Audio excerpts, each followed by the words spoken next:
I'm just gonna sink this into the tree next to you. Whoa, no, I'm not either.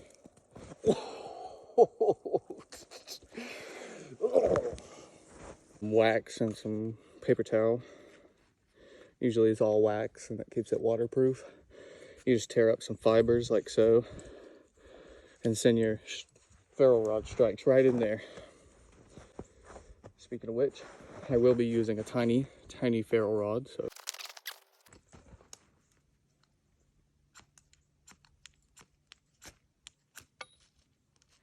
ferrule rod just came out.